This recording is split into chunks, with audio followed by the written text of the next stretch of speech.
I don't know when you're going to read this, but I can tell you when it started. I was out for a walk alone in the woods when the entity came for me. It was beyond a blur. It was, for lack of a better term, absence of meaning. Where it hid, there were no trees. Where it crept closer, there was no grass. Through the arc it leapt at me. There was no breeze of motion. There was no air at all. As it struck, I felt the distinct sensation of claws puncturing me somewhere unseen, somewhere I'd never felt before. My hands and arms and legs seemed fine, and I wasn't bleeding, but I knew I'd been injured somehow. As I fearfully ran back home, I could tell that I was less. I was vaguely tired, and it was hard to focus at times. The solution at that early stage was easy. A big cup of coffee helped me feel normal again.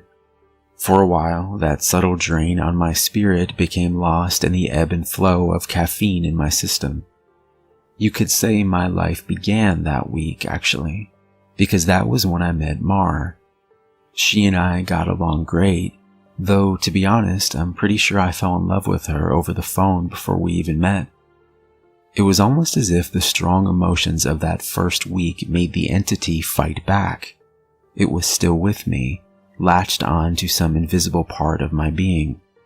The first few incidents were minor, and I hardly worried about them. The color of a neighbor's car changed from dark blue to black one morning, and I stared at it before shaking my head and shrugging off the difference. 2 days later, at work, a coworker's name changed from Fred to Dan. I carefully asked around, but everyone said his name had always been Dan. I figured I'd just been mistaken. Then, as ridiculous as this sounds, I was peeing in my bathroom at home when I suddenly found myself on a random street. I was still in my pajamas, pants down, and urinating, but now in full view of a dozen people at a bus stop. Horrified, I pulled up my clothes and ran before someone called the cops. I did manage to get home, but the experience forced me to admit that I was still in danger.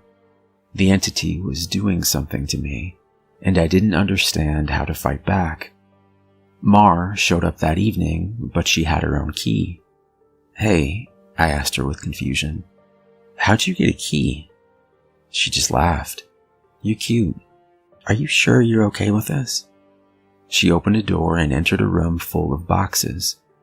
I know living together is a big step, especially when we've only been dating 3 months. Living together? I'd literally just met her the week before. Thing was, my mother had always called me a smart cookie for a reason. I knew when to shut my yap.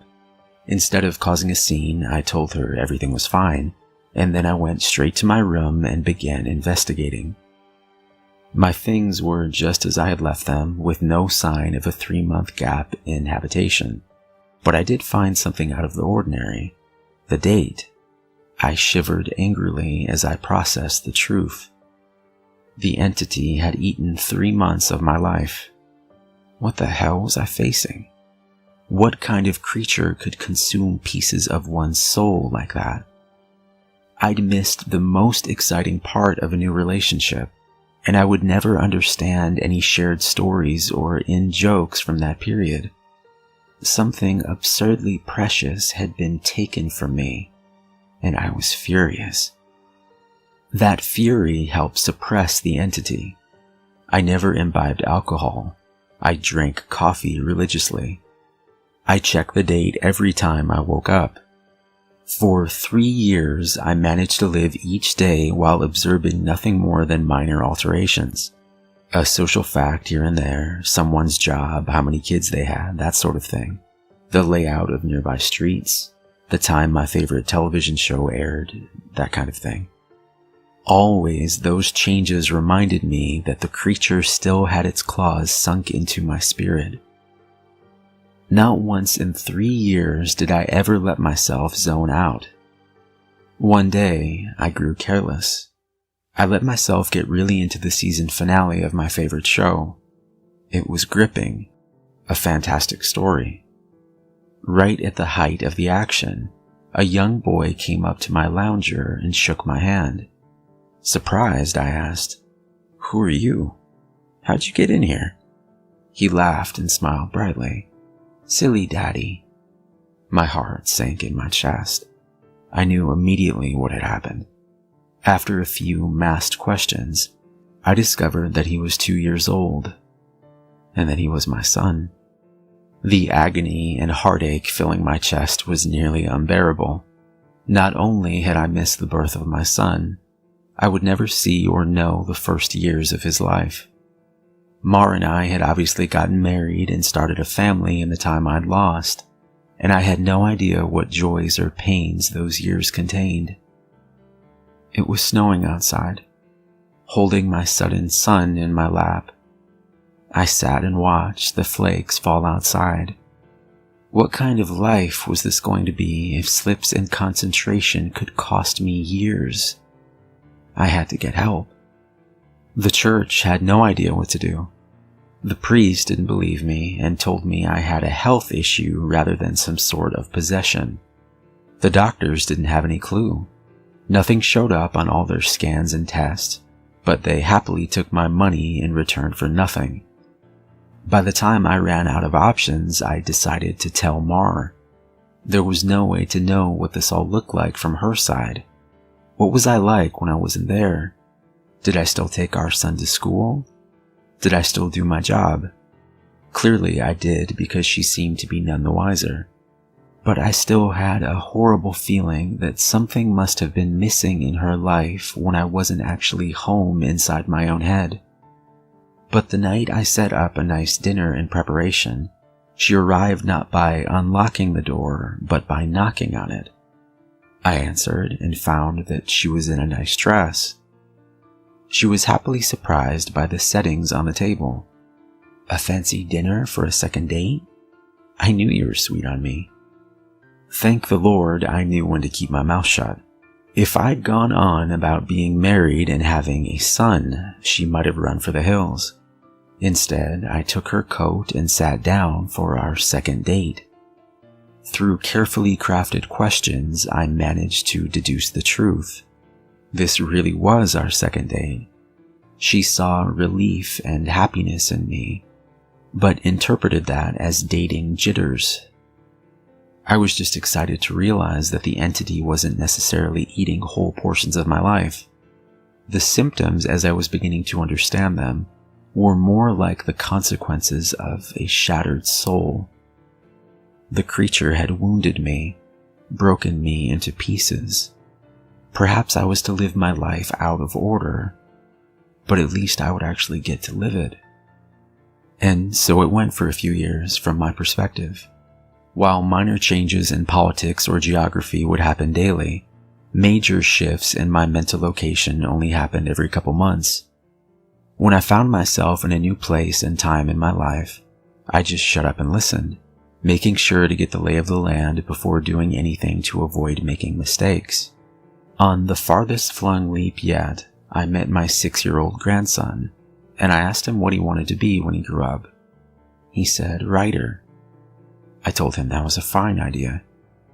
Then I was back in month 2 of my relationship with Mar, and I had the best night with her on the riverfront. When I say the best, I mean the best. Knowing how special she would become to me, I asked her to move in. I got to live through what I'd missed the first go-around, and I came to understand that I was never mentally absent. I would always be there, eventually. When we were moving her boxes in, she stopped for a moment and said she marveled at my great love, as if I'd known her for a lifetime and never once doubted she was the one. That was the first time I truly laughed freely and wholeheartedly since the entity had wounded me. She was right about my love for her, but for exactly the reason she'd considered a silly romantic analogy. I had known her my whole life, and I'd come to terms with my situation and found peace with it. It wasn't so bad to have sneak peeks at all the best parts ahead. But of course I wouldn't be writing this if it hadn't gotten worse.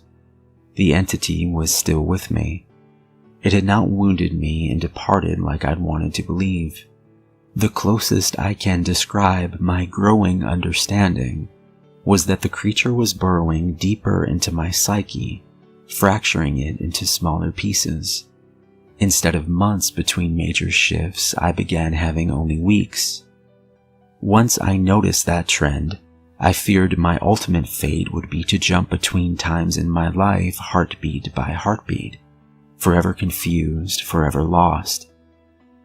Only an instant in each time meant I would never be able to speak with anyone else, never be able to hold a conversation, never express or receive love. As the true depth of that fear came upon me, I sat in an older version of me and watched the snow falling outside. That was the one constant in my life. The weather didn't care who I was or what pains I had to face. Nature was always there. The falling snow was always like a little hook that kept me in a place. The pure emotional peace it brought me was like a panacea on my mental wounds, and I'd never yet shifted while watching the pattern of falling white and thinking of the times I'd gone sledding or built a snow fort as a child. A teenager touched my arm. "Grandpa?" "Huh?" He'd startled me out of my thoughts, so I was less careful than usual. "Who are you?" He half grinned, as if not sure whether I was joking. Handing me a stack of papers, he said, "It's my first attempt at a novel. Would you read it and tell me what you think?" Of course. Pursuing that dream of being a writer, I see. He burned bright red. Trying to, anyway. "All right, run off. I'll read this right now." The words were blurry, and annoyed I looked for glasses I probably had for reading.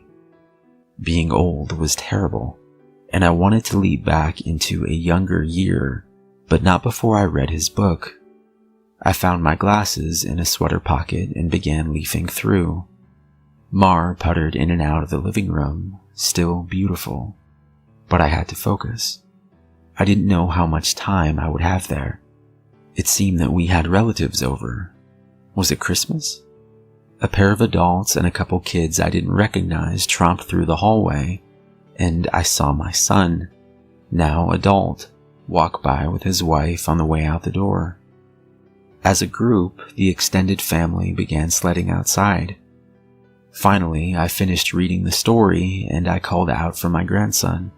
He rushed down the stairs and into the living room. "How was it?" "Well, it's terrible," I told him truthfully. "But it's terrible for all the right reasons. You're still a young man, so your characters behave like young people. But the structure of the story itself is very solid." I paused. I didn't expect it to turn out to be a horror story. He nodded. "It's a reflection of the times. Expectations for the future are dismal, not hopeful like they used to be." "You're far too young to be aware like that," I told him. An idea occurred to me. "If you're into horror, do you know anything about strange creatures?" "Sure. I read everything I can. I love it." Warily, I scanned the entrances to the living room. Everyone was busy outside. For the first time, I opened up to someone in my life about what I was experiencing. In hushed tones, I told him about my fragmented consciousness. For a teenager, he took it well. "You're serious?" "Yes." He donned the determined look of a grown man accepting a quest. "I'll look into it, see what I can find out. You should start writing down everything you experience, build some data. Maybe we can map your psychic wound." "Wow. Sounds like a plan." I was surprised. That made sense, and I hadn't expected him to have a serious response. "But how will I get all the notes in one place?" "Let's come up with somewhere for you to leave them," he said, frowning with thought. "Then I'll get them, and we can trace the path you're taking through your own life. See if there's a pattern." For the first time since the situation had gotten worse, I felt hope again. "How about under the stairs? Nobody ever goes under there." "Sure." He turned and left the living room. I peered after him. I heard him banging around near the stairs. Finally, he returned with a box, laid it on the carpet, and opened it to reveal a bursting stack of papers. He exclaimed, "Holy crap!" But of course, being a teenager, he didn't really say crap. Taken aback, I blinked rapidly, forgiving his cussing because of the shock. "Did I write those?" He looked up at me in wonder. "Yeah, or you will. You still have to write them and put them under the stairs after this." He gazed back down at the papers, then covered the box. "So you probably shouldn't see what they say. That could get weird." That much I understood. He gulped. "There are like 50 boxes under there, all filled up like this. Deciphering these will take a long time." His tone dropped to deadly seriousness. "But I'll save you, Grandpa. Because I don't think anyone else can." Tears flowed down my cheeks then, and I couldn't help but sob once or twice. I hadn't realized how lonely I'd become in my shifting prison of awareness, until I finally had someone who understood. "Thank you. Thank you so much." And then I was young again, and at work on a random Tuesday. Once the sadness and relief faded, anger and determination replaced them. After I finished my work, I grabbed some paper and began writing. While the weeks shifted around me, while those weeks became days and then hours, I wrote every single spare moment about when and where I thought I was. I put them under the stairs out of order. My first box was actually the 13th, and my last box was the 1st. Once I had over 50 boxes written from my perspective, and once my shifting became a matter of minutes, I knew it was up to my grandson to take it from there. I put my head down and stopped looking. I couldn't stand the river of changing awareness any longer. Names and places and dates and jobs and colors and people were all wrong and different. I'd never been older. I sat watching the snow fall.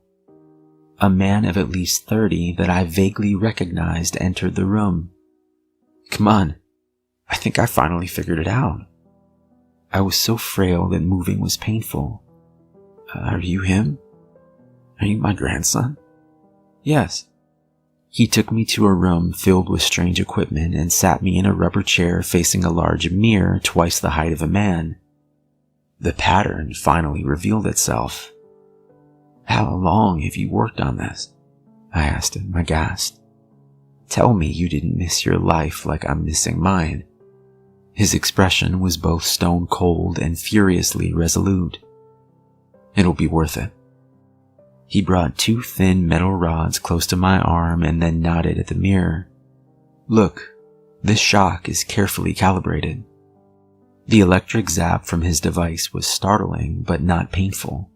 In the mirror, I saw a rapid arcing light silhouette appear above my head and shoulder.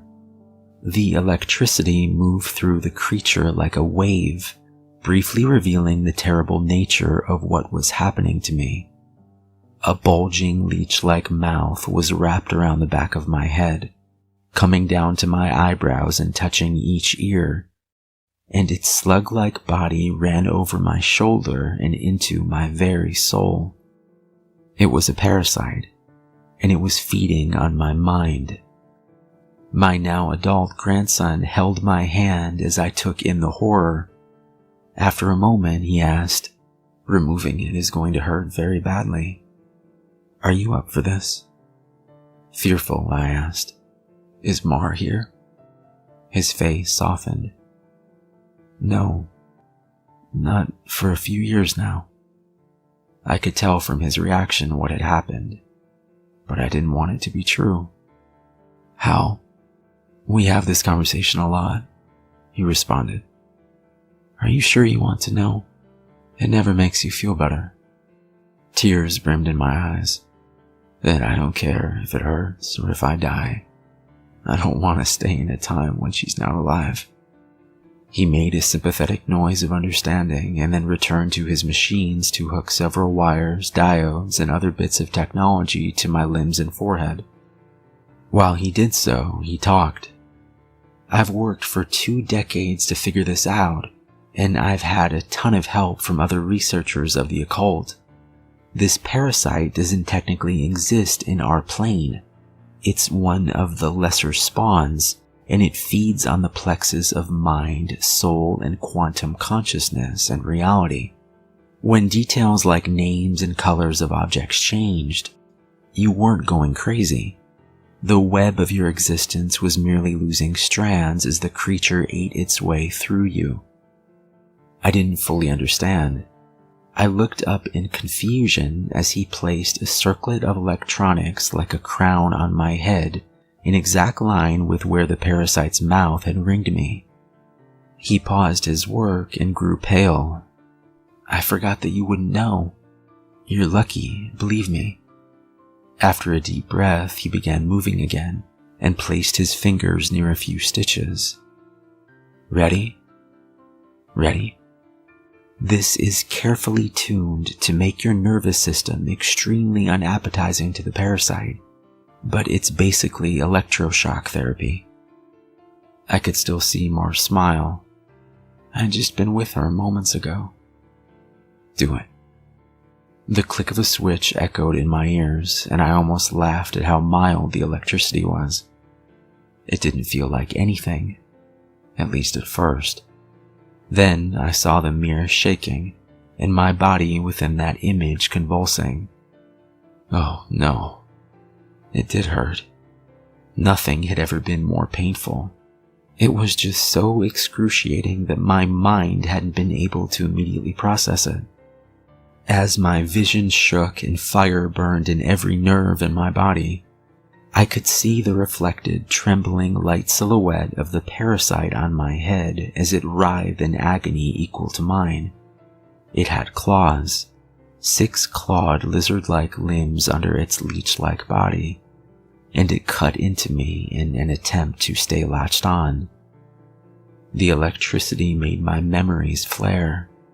Mars' smile was foremost, lit brightly in front of a warm fire as the snow fell past the window behind her.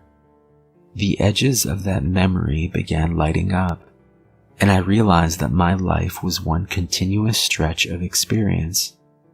It was only the awareness of it that had been fragmented by the feasting evil on my back. I'd never managed to be there for the birth of my son. I'd jumped around it a dozen times, but never actually lived it. For the first time, I got to hold Mars' hand and be there for her. No. That moment had shifted seamlessly into holding her hand as she lay in a hospital bed for a very different reason. Not this. God, why? It was so merciless to make me remember this. I broke down in tears as nurses rushed into the room. I didn't want to know. I didn't want to experience it. I'd seen all the good parts, but I hadn't wanted the worst part. The inevitable end that all would one day face. It wasn't worth it. It was tainted. All that joy was given back 10,000-fold as pain. The fire in my body and in my brain surged to sheer white torture, and I screamed. My scream faded into a surprised shout as the machines and electricity and chair faded away. Snow was no longer falling around my life. I was out in the woods on a bright summer day. Oh God. I turned to see the creature approaching me. It was the same absence of meaning, the same blank on reality. It crept forward, just like before. But this time, it hissed and turned away. I stood, astounded at being young again and freed from the parasite. My grandson had actually done it. He'd made me an unappetizing meal, so the predator of mind and soul had moved on in search of a different snack. I returned home in a daze. And while I was sitting there processing all that had happened, the phone rang. I looked at it in awe and sadness. I knew who it was. It was Marjorie, calling for the first time for some trivial reason she'd admit 30 years later was made up just to talk to me. But all I could see was her lying in that hospital bed, dying. It was going to end in unspeakable pain and loneliness. I would become an old man, left to sit by myself in an empty house, his soulmate gone long before him. At the end of it all, the only thing I would have, sitting and watching the falling snow. But now, thanks to my grandson, I would also have my memories. It would be a wild ride, no matter how it ended. On a sudden impulse, I picked up the phone. With a smile, I asked, "Hey, who's this?" Even though I already knew.